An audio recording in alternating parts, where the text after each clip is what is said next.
Good day everyone, I am Daryl S. Limbaga and today I'll be continuing our previous discussion about fundamentals of blueprint, the alphabet of lines. In our last face-to-face session, we learned about the different types of lines used in technical drawings and how each one plays a vital role in communicating ideas clearly and accurately. For my part, I will be presenting three important elements in technical drawing: the border line, print sizes, and the title block. These components are fundamental in ensuring that technical drawings are accurate, organized, and professionally prepared. For today's report, we will move forward to another important element of technical drawing, the title block. This section may seem simple at first glance, but it actually holds essential information that gives identity, organization, and clarity to every blueprint or plan. Together, we'll explore what a title block is, its purpose, and the standard details it contains. By the end of our report, I hope we'll gain a better understanding of why the title block is considered the signature and backbone of any professional drawing. So, let's begin and discover the significance of the title block in technical drafting. First, let us discuss the border line. The border line is a line drawn near the edge of the drawing paper, forming a neat rectangular frame that defines the drawing area. It serves as the boundary of working space and ensures that the drawing is properly contained within the sheet. The standard line weight for a border line is 0.6 to 0.7 millimeters, and it is commonly drawn using an HB pencil. The main purpose of the border line is to create a clear and uniform layout that enhances the overall presentation of the drawing. Next, we have the print sizes. Print sizes refer to the standard dimensions of drawing sheets. These sizes are identified by letters A to E for inch-based drawings and A4 to A0 for metric measurements.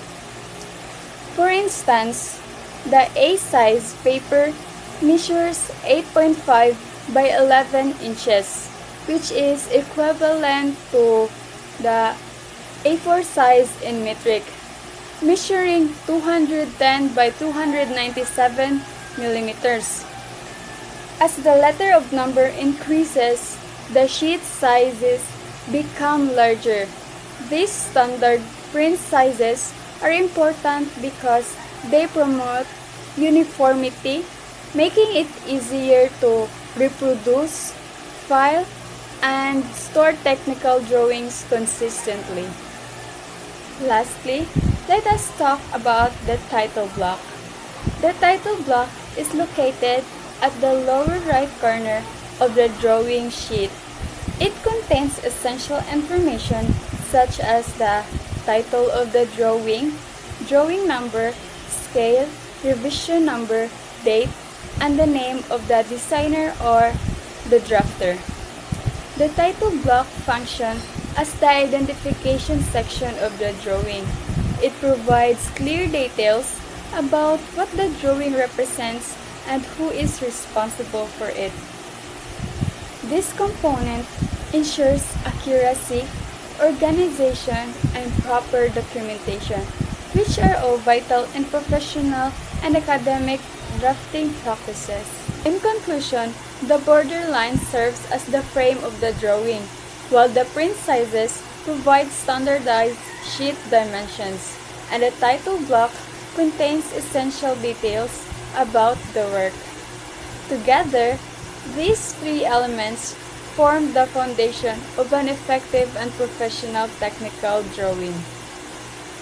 They reflect not only precision and organization, but also discipline required in the field of drafting.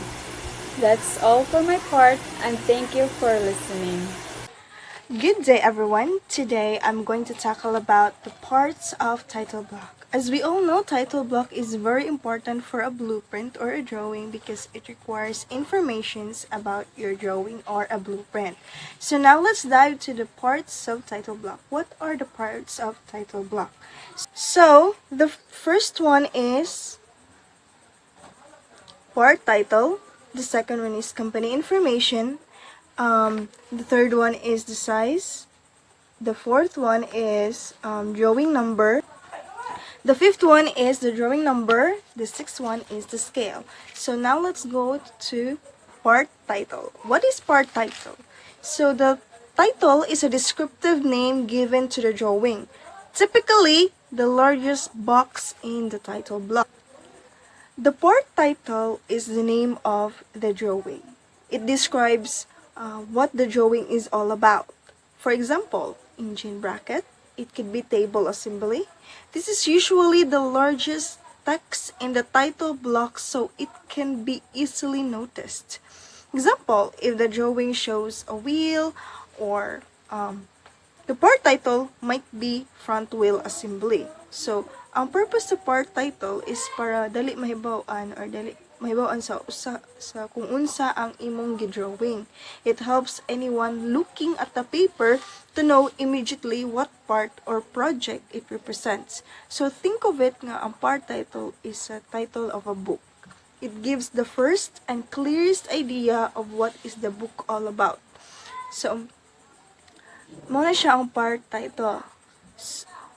Ang part title naka-indicate siya sa as we all know, typically the largest text in the title block. So in your title, it must be a capital letter with capital letter and bold style of the title. So dili naka-indicate ang imong title. So, the next one, let's proceed to company information. The name of the company responsible for the drawing will also appear in a larger box in the title block. Often, a logo for the company will be displayed as well. So, there's a company information from the word company. This part shows the name of the drawing. It may include the logo, the address, contact details, or department name. So, for example, ABC Engineering Corporation. With their logo beside, this is important for ownership and identification. Para mahibawalan kung kinsa ang nagbuhat sa drawing or asa gikan ang project. So, in other words, kung makakita ka og drawing or blueprint, you'll know right away who is responsible for it or who is making that drawing in a blueprint. So, dili nakabutang ang ato ang number 2 is the company information. So, dili siya above sa title, nakabutang ang company's name or who is responsible for it or is making that drawing in a blueprint. So, the next one is the size. So, number 3 is the size. The size block displays the letter of the sheet size of the print. So, size, ang sukod. So the size block tells us what sheet size was used for the drawing. Common sheet sizes are labeled as A4, A3, A2, A1, or A0 depending on how the drawing or how big the drawing is. So, A4 of course, is smaller like a bond paper, while A0 is very large for big industrial, big industrial plants. So this helps when printing, copying, or storing the drawing. Since the size is very important, it tells you what folder or printing setting to use. So sa simple terms, ang size mo ni ang sukod sa papel nga gamiton sa title block. So, sheets kay ISO sheet sizes. Mao ni ang A4, A3, A2, A1, and A0. So, other title block uses alphabetical or alphabets letter, which is na-specific nga naka-indicate ng mga sizes. A, B, C, D, E, F, G, H is a United States or older technical systems. For example, ang A, kay mo ni siya ang short bond paper, and B and C, D, and so on. So our fourth one is drawing number. The drawing number is a numbering system the company used to aid in filling and tracking the drawing. So ang drawing number mo ni siya ang mga is a unique identification number given to each drawing. So this number helps companies file, track, and organize their drawings properly. So in each specific or in each drawing sa blueprint na ay naka-indicate ng mga serial number or numbering system used for that type of drawing. For example, sa door, dili mo suwat sila og door. Na sila specific na serial numbers or numbering system. For example, DO 485-0. So, muna siya meaning sa door. So, naka-indicate dito nga para dali na ma-track sa usa ka company ang usa ka part sa drawing nimo. So, magamit ka og numbering system or drawing number sa usa ka drawing sa imong blueprint.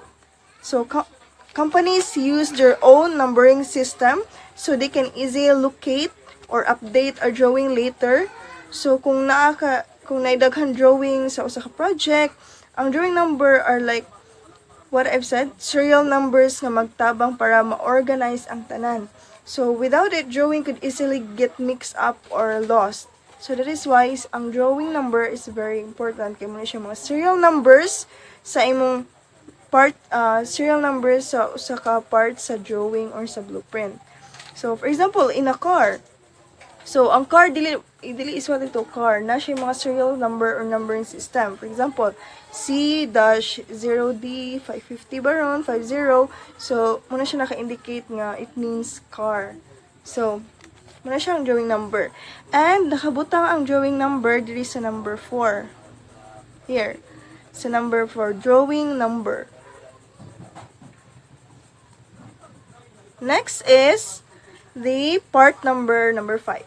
A part number may be used to identify as a specific part such as in assembly part list. So, ang part number specific part inside that drawing. So, pareha siya sa drawing number, yung mga serial numbering or serial numbers or numbering system. Pero, ang part number, very specific kayo siya. For example, kung sa maingon taog sa drawing number, balik ko na itong example sa katong door. DO4850. So, it means door na siya. So, sa part number, dili niya is specific. So, kung sa may nasa door, di ba naliglang doorknob. So, si part number, iyang is specific ang drawing number nimo.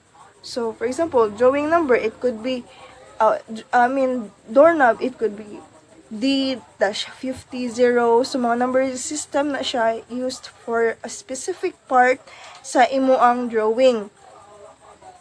And, it helps manufacturing, ordering, or replacing parts later. So, for example, sa drawing number, or dito sa drawing number, sa car, for example, C-205. So, muna siyang car. So, arito sa part number, iyang specific ang drawing number. So, may nasa car. Wheels, na may mga bolts, na mga handles. So, na siya yung mga numbering system. Gihapon. So, muna siyang part number. And, diri sa title block, diri siya nakabutang ang part number. Again, ang drawing number, kay dili siya specific, general term siya sa part sa usa ka drawing. Ang part number mo siya ang very, what we call this, very specific sa part sa usa ka drawing number. So, para sa iyo na pangitaon and dili malibog ang mga companies or mga engineerings sa usa ka blueprint nga ibutang, mga drawings rather. So, next is the scale. So, the scale displays the proportion of the drawing compared to the object. I'm highlight the compared to the object. So, ang scale tells us how big or small the drawing is compared to the real object. Because sometimes, the real object is too big to fit on the paper, or sometimes it's too small to see clearly, so we can change the size when drawing it. So alam mo naman ang car maigo sa usa mag-drawing kag car, dili ba na actual size sa car nga maigo sa usa ka blueprint or maigo sa usa ka paper. So dapat imo siyang pagamyan, or sometimes naay mga objects or mga drawings nga gagmay ra pud nga di kay siya makita, so dapat ipadako siya. So muna ang importance sa scale. The relationship between the drawing and the actual object. So we will dive to scale. So when part is too large to fit in the sheet, the drawing may reduce to 1/2, 1/4, 1/8, or etc. of the part size. When the part is smaller than the sheet, the drawing may also increase proportionally. So, if the object is big, of course, imo siyang ipagamay sa paper. Okay, how can maigo sa usa ka paper ang car, di ba? Ang actual size sa car maigo sa usa ka paper, so it's impossible. So imo siya pagamyan. So diri i-indicate ni scale kung unsay sukod or like sukod sa usa ka drawing nga gikapila nimo siya kagamay. So for example, okay, let's go here. So mo ni ang car, di ba? Dili ma-fit ang actual size sa car sa usa ka paper, mao nang imo siyang pagamyan. So ang scale mo nang importance. So if the object is too big, you make it small para maigo sa paper, right? So for example, for a while. So for example, ang imong gi-scale sa imong blueprint, for example, mo ni atong gi-drawing is 1, 10. So this means ang 1 unit muna siya ang sukod sa drawing sa imong gi-drawing. Ang 10 units muna siya ang real actual size sa car. So your drawing is 10 times smaller than the actual size. So ang scale 1 to 10 nagpasabot nga sa kada usa ka sukod sa drawing na pulo ka sukod sa tinuod. So 10 times smaller than the actual size. So imagine 10 times smaller than the actual size. So inga na siya, if the object is too big, you make it small and indicate kung pila ka scale imong gipagamay ang usa ka car. Again, pila ka scale gipagamay nimo ang car. So again, ganina nag-talk about kung the object is too big, you make it small. Now, what if the object is too small? So now we have to make it bigger para clearly see the details ta. So, the object is too small, you will make it bigger. So, if you write the scale to scale 1, so it means that 2 units on the drawing, 2 units means, so this time, so 2 scale 1. So your drawing is twice as big as the real thing. So ang 2 units mo na siya ang units sa size sa sukod sa imong drawing. So 2 units. So ang 1 unit mo na siya ang sukod sa real object, real size of the object. So kay imo siyang gipadako, your drawing is twice as big as the real thing. So, pasabot ang drawing kay kaduha ka beses nga mas dako kaysa sa tinuod. So, gikaduha nimo ang size sa usa ka or sa bolt, for example, sa kani sa bolt sa usa ka blueprint. So, gikaduha nimo siya para mo dako or ma-clearly see ang details sa for example, sa kani sa bolt. Matanong mo siya asa mga parts. So, you make it bigger, but you also have to indicate the scale. So, muna siya, sa scale, when the object is too small, you make it bigger. And you have to indicate the scales, the units as well. So, let's proceed to the last sentence. When the part and drawing are the same size, the scale can be indicated as 1/1 or full may be displayed on the scale box. So, for example, ang ang imong real object o ang imong drawing, same na good size, kaya you can indicate 1 or like full, ang word nga full. So, muna siya, if same size ang imong i-drawing og sa real object. So, what about if nagpakita lang ko sa drawing, I am not minding the size. So, sometimes, the drawing is just for illustration. Kung like, mag-drawing ka nga, ipakita ara ang itsura, or ipakita ara kung unsay naong niya, for example, unsay naong sa car, wa ka nagmatter sa size, nagpakita ra ka kung unsay naong niya. So, you will indicate not to scale or NTS. Again, if nagpakita ra ka sa drawing para imong intention kay unsay naong ra na niya, imong lang pakita, so you will indicate NTS not to scale sa part sa title block. So it helps so ang scale, it helps understand kung gamay ra ba o dako ang drawing kumpara sa actual object. So that is a scale. And makita siya sa number 6. So like for example, here yung scale kay 1 1. So it means the same size ang object nga iyang gi-drawing and same size sa real object. So that is my part of reporting, discussing about the parts of title blocks. So again, part title, recap what we talked about kanina.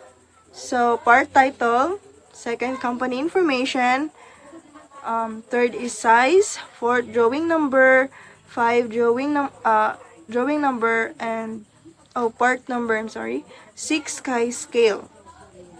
So part title, version title sa kung unsa imong gi-drawing, company information kisa naghimo, ang size kung unsa isukod. So number 4, drawing number kung unsa mga serial numbers sa part sa imong drawing. I'm sorry, that's part number in number 5. Number 5 is part number, which means specific part sa imong drawing number. So, mga serial numbers gyapon siya. Last is scale, the relationship between the real object and your drawing. So, drawing and the actual object. So, thank you for listening, and let's proceed to the next reporter. I am Shella Pepito, the next presenter. So next is number 7, which is drawn. This part shows the initial or the name of the person kung kisa naghimo sa drawing. So it also includes the date when the drawing was created. So sometimes it also show other people who help with the project. So the size of this is usually about 2 to 3 inches wide or 0.5 inches high. Next is number 8, which is projections. This part tells what kind of projection is used in the drawing. So at the first angle or third angle. So it helps people understand how the views of the object are arranged. So ang usually size na is around 1 inches square. So next is number 9, which is weight. So this shows the total weight of the part after it is actually made. So it is helpful for knowing how heavy the finished product will be. So the size niya is about 1 to 1.5 inches wide and 0.5 inches high. Next is number 3, which is sheet. This actually tells how many pages or sheets the drawing has. So let's say for example, if it is actually says sheet 1 to 3, it means there are 3 sheets in total and you are looking at the first one. So ang size niya is around 1.5 inches wide and 0.5 inches high. Next is number 11, which is material. This section shows what kind of material the part is made from, like steel baka siya, plastic, or aluminum. So it helps the manufacturers know what to actually use. So ang size niya is usually 2 to 3 inches wide and 0.5 inches high.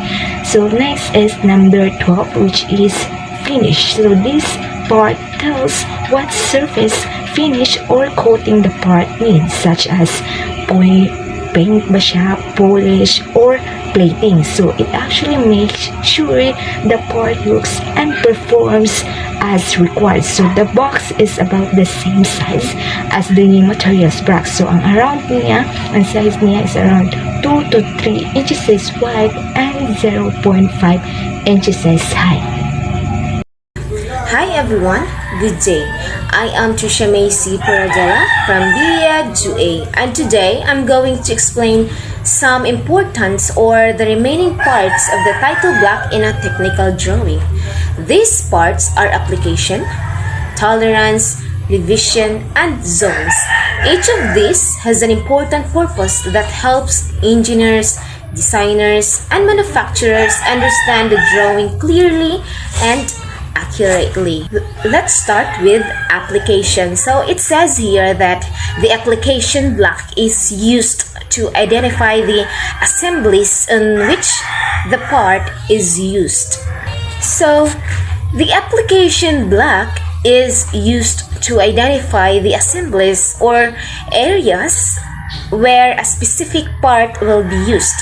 For example, if you're looking at a drawing of a small component like a gear or a bolt, the application block will tell you exactly where that part belongs, maybe in the engine, the frame, or another section of a machine.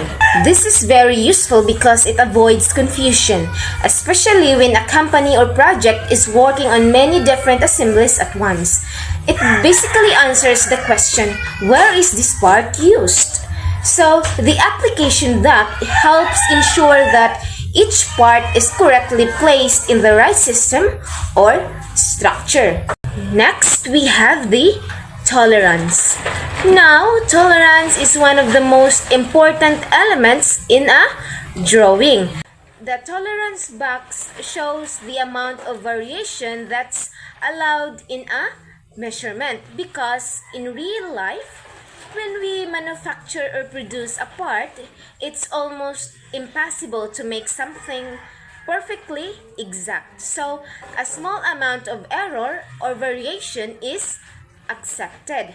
For example, if a measurement in the drawing says 2.00 millimeters with a tolerance of plus or minus 0.02, it means the actual part can measure anywhere from 1.98 to 2.02 millimeters, and that's still acceptable. So this tolerance makes sure that even if there's a tiny difference, the part will still fit and function properly when assembled. In the figure shown, you can also see different tolerance levels depending on the number of decimal places. So you can see in the picture that xx plus or minus 0.010 and xx plus or minus 0.02 and x plus or minus 0.1. And for the angular measurements, it's A and G plus or minus 3.0. So the decimal places, the smaller the tolerance, meaning the measurement must be more precise. So overall, tolerance ensures quality control and consistency in production.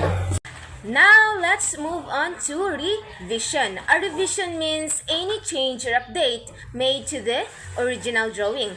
Revisions can happen for several reasons. Maybe there was an error that needed to be fixed, maybe the design was improved, or maybe the manufacturing process changed and required an adjustment. The revision level or letter like A, B, or C is usually written in the lower right part of the title block. Then, in the drawing itself, you'll often see a small triangle or note marking where the change was made. So, for example, Revision A means it's the first change after the original drawing, while revision B would be the next one, and so on. So it's very important to always work with the latest revision, because if you're using an older version of the drawing, you might end up making the wrong part or following outdated details. Some companies also use a dash or the letter A in the revision box when releasing the first version of the drawing, and both are acceptable practices. So revisions like help keep drawing accurate, updated, and clear for everyone's involved. And lastly, we have the zones. So it says here that sheet zones help locate a particular detail or view. They are beneficial when working with larger sheets. So, the zones on a drawing are like a map or coordinate grid that helps you locate specific details or views easily. So, when a drawing is large and full of information, it can be hard to find a small section or detail. So, zones make this easier by dividing the sheet into labeled sections. So usually with letters across the top and bottom and the numbers along the sides. So for example, if the note says see detail A in a zone B3, so you can quickly find the intersection of column B and row 3 to locate that detail. So this system saves time and helps everyone communicate clearly when talking about parts of the drawing. It's especially helpful when several people are working on the same sheet or project. So that would be the remaining part of the title block. To summarize everything, the application is what? It tells us where the part will be used. The tolerance shows the allowed variation in the measurements to ensure parts still fit together properly. And the revision records any updates or corrections made to the drawing. And lastly, the zones act like a map that helps locate specific details on large sheets. These four remaining parts may look simple, but they play a big role in keeping engineering drawings organized, accurate, and easy to understand. So that's all for my report. I hope you now have a clear understanding of the parts of the title block in a technical drawing. Thank you so much for listening.